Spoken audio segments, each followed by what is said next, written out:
आपका सबका स्वागत है। आज दो विषयों लेकर के हमारी यहाँ हरियाणा भवन में मीटिंग्स हुई है, जिसमें एक विषय तो जैसा हमको मालूम है कि हमारी जो प्लानिंग है जंगल सफारी की चल रही है।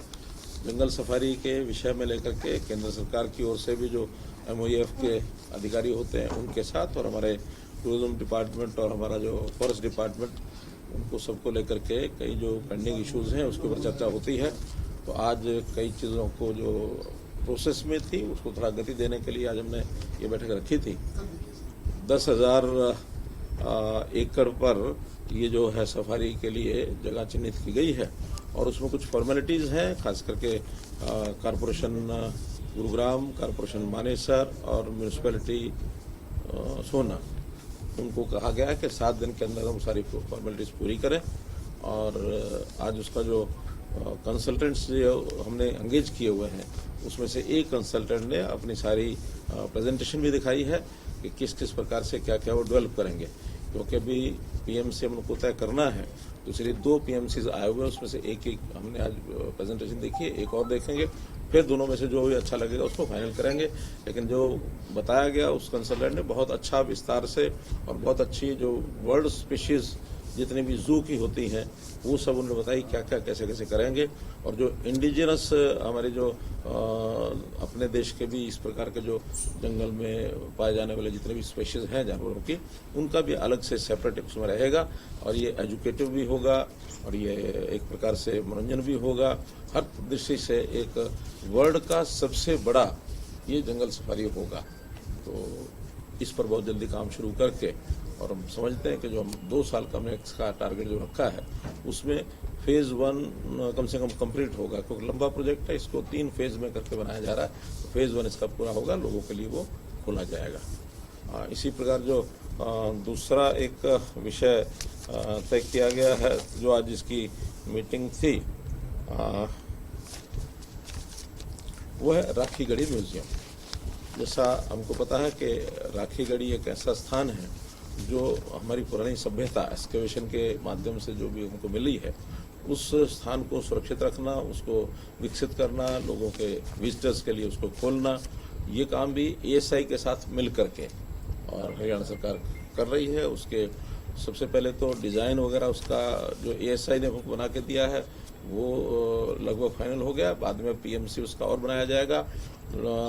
विजिटर्स के लिए कैसे और आकर्षक बनाया जाए, इस पर भी कुछ विचार हुआ है और उस पर भी टाइमलाइन हमने शुरू की है कि एक उस काम को करने के लिए PMC नियुक्त जो करना है उसका टेंडर अब हो जाएगा। 15 जुलाई तक टेंडर होगा और 15 अगस्त तक हम उसको फाइनल कर लेंगे। और सारा टाइमलाइन ये बनाया गया है कि उसका जो म्यूजियम है आने वाले दिसंबर तक वो कैसे हम चालू करा सकें। इस प्रकार से इन सारे विषयों पर डिटेलिंग जो सब हुई है, डिपार्टमेंट्स के लोग मिलकर के, इधर ASI हमारा टूरिज्म डिपार्टमेंट और उधर फॉरेस्ट डिपार्टमेंट और केंद्र का जो MOEF ministry of environment and forest, ये सब मिल करके इन कामों को आगे बढ़ाएं। इसके लिए आज दोनों मीटिंग संपन्न हुई। इसमें कोई दो नहीं, हरियाणा सरकार की बहुत अच्छी पहल है दिल्ली NCR में टूरिज्म की दृष्टि से। इसको और आकर्षण के लिए हालांकि आपने कहा अलग अलग सेक्टर्स होंगे जो है, लेकिन किस तरीके से, चाहे वो होटल इंडस्ट्री, क्योंकि तमाम लोग आएंगे, उसको लेके क्या कुछ खास आकर्षण का रहने वाला है। हम जंगल सफारी की बात कर रहे हैं, इसको लेकर के कि किस तरीके से लोगों के लिए एडवेंचर के लिए तमाम इनको लेकर भी कुछ बात की जा रही है। जानवर कहाँ से, कौन सी कंट्रीज से लाएंगे? देखिए, चूंकि जो जू होती है, जंगल सफारी होती है, में से पिछले दिनों मैं शारजाह जाकर के देख करके आया था, वो 2000 एकड़ के अंदर बहुत बढ़िया सफारी थी। सामान्यतः इस प्रकार के जानवर अफ्रीकन कंट्रीज के वो ज़्यादा इसमें होते हैं।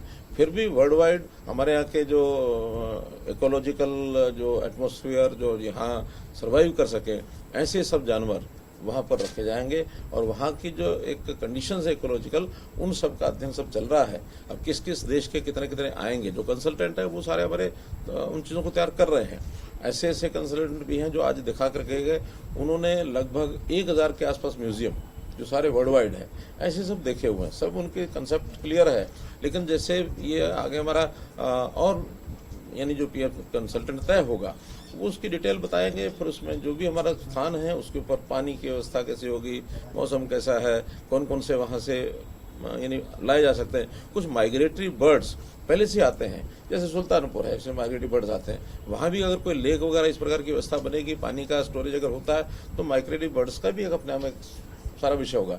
हर प्रकार के स्पीशीज होंगे, मैमल्स भी होंगे, उसमें जितने भी जानवर हैं, सब तरह के जानवरों को जो वर्ल्ड वाइड ऐसी स्पीशीज है विशेष, लोगों के आकर्षण का जो केंद्र बने, एजुकेटिव भी हो, रिसर्च भी हो, मनोरंजन भी हो, इन सब चीज़ों के लिए डिटेल्स धीरे धीरे तय होंगी। सर, ये पूरा जो प्रोजेक्ट है दिल्ली एनसीआर के लिहाज से भी काफी महत्वपूर्ण है कि भाई गुरुग्राम में और 2-3 डिस्ट्रिक्ट को कन्वर्ट करता है।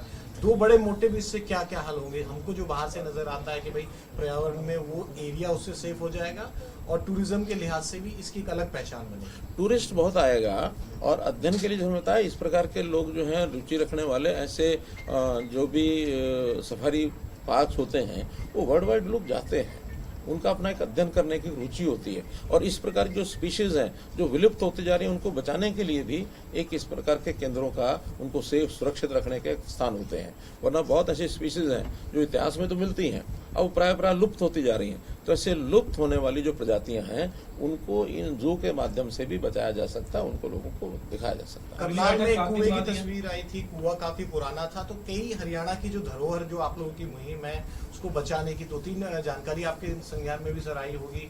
करनाल के कुआं था, कई हजारों वर्ष पुराना है, तो कई चीजें ऐसी और हरियाणा में निकल कर आ रही हैं, उनको सबको क्लब करके कहीं ना कहीं सबको प्रिजर्व करने की ओर हरियाणा सरकार बढ़ेगी। ज्योग्राफिकल एरिया अगर हम देखें तो हरियाणा जैसा छोटा राज्य है, जो इस प्रकार के पुरातत्व से जुड़ी हुई चीजें हैं, संख्या में देखें तो हरियाणा में देश के सब राज्यों से ज्यादा हरियाणा का स्थान पाए जाते हैं। नंबर 2 पर अगर कहीं है तो गुजरात में है। कुछ एरिया जो ये सभ्यता जो पुरानी सरस्वती काल की ये जो सभ्यता है, इस सभ्यता के जो अवशेष हैं वो इन हरियाणा के क्षेत्रों में बहुत बड़े स्थानों पर है। जगह जगह टीले जो मिल रहे हैं, उन टीलों की खुदाई की जा रही है। उदाहरण के रूप में रोहतक का जो खोखरा कोट है, इसी प्रकार अग्रोहा का जो एक बड़ा टीला है, सिरसा में थेड़ है, ऐसे ही ये जो राखीगढ़ी है, या फतेहाबाद में स्थान है, फतेहाबाद का एक स्थान है कुनाल, वो है। तो ऐसे बहुत स्थान बड़े बड़े हैं जिनके ऊपर इन स्थानों का अध्ययन करने के बाद प्राचीन सभ्यता वो यहाँ सिंधु सभ्यता के जो अवशेष हैं वो सब मिल रहे हैं। सर, क्या मध्य प्रदेश की तर्ज पे जंगल सफारी में चीतों को भी लाने का कोई प्रस्ताव रखा गया है? मैंने बताया ये सारी चीजें तय होनी है। जो कंसल्टेंट है वो सारा तैयार कर रहे हैं, प्रारंभ कर रहे हैं। चीते भी होने ही चाहिए, क्यों नहीं होने चाहिए? आखिर वो एक प्रजाति है और अधिक से अधिक प्रजातियां हम लोगों को यहाँ ला करके उनको बता सकें, दिखा सकें, ये बड़ा प्रयत्न रहेगा। सर, एक सवाल पॉलिटिकल, आप अगर कोई जवाब देना चाहें। सवाल नॉर्मल है कि किस तरह का माहौल चल रहा है आपकी नजर से अगर देखें तो राजनीति हाई है, अगर आपकी इजाजत हो तो उसमें? नहीं, इजाजत का कोई विषय नहीं, मैं लगातार ही बता रहा हूँ, कोई आज पहली बार बता रहा हूँ, ऐसा नहीं है। हरियाणा में वातावरण में जो बातें हैं वो आपको पहले ही बताई है कि जनता ऐसा महसूस करती है कि जिस प्रकार की शासन की व्यवस्थाएं अब उन्होंने देखी हैं, पहले कभी 10 साल पहले उनको कल्पना भी नहीं की थी कि इस प्रकार की व्यवस्थाएं भी बनेंगी। आज जनता का हर व्यक्ति, चाहे वो गरीब है, अमीर है, मध्यम वर्गीय है, उद्योगपति है, विद्यार्थी है, या किसान है, या रिटायर्ड आदमी है, कोई भी है, सबको ये महसूस होता है कि हमारी आवश्यकताएं हम जो हैं सरकार को जानकारी होते ही उसकी डिलीवरी को शुरू कर देते हैं। और डिलीवरी में अपने पास बुला करके हम नहीं देते, हम उनके घर पर जा करके देते हैं। प्रोएक्टिव गवर्नमेंट क्या होती है ये लोग जो है हमको भी बताते हैं। मैं जन संवाद के कार्यक्रम में लगातार जा रहा हूँ, 5 जिले होके आया हूँ, अभी मेरे 15 तारीख के बाद और कार्यक्रम शुरू हो जाएंगे। तो इन जन संवाद के कार्यक्रम में न केवल मैं जा रहा हूँ बल्कि हमारे मंत्री भी जाने लगे हैं। तो सब जगह जाने के बाद एक ही फीडबैक हमको मिल रहा है कि हमें इस सरकार से जो पारदर्शी ढंग से, बिना किसी भेदभाव के और हर किसी व्यक्ति की जिसकी जो जरूरत होती है, जिसके अधिकार हैं वो अधिकार उसको दिए जा रहे हैं। कोई भी व्यक्ति कहे कि मेरे अधिकार मुझे नहीं मिल रहे, हम उसके लिए तैयार हैं, उसको वो अधिकार तुरंत मिलेंगे। कोई किसी का विषय छोड़ा नहीं जाता है। हम तो नौकरियों के विषय में भी, यानी वो तो लोग बांटते थे, बांटे रेवड़ियां अपने अपने को दे, वो मैं नहीं कहता कौन था होता है वो, लेकिन वो तो अपने अपनों को देते थे। लेकिन हमसे लोग जिसका अधिकार है वो लेके जाता है, हम देते नहीं है। उसकी योग्यता है, उसका एक अपना अधिकार है, वो लेके जाता है, उसको कहता है मेरा अधिकार है, ले जाओ।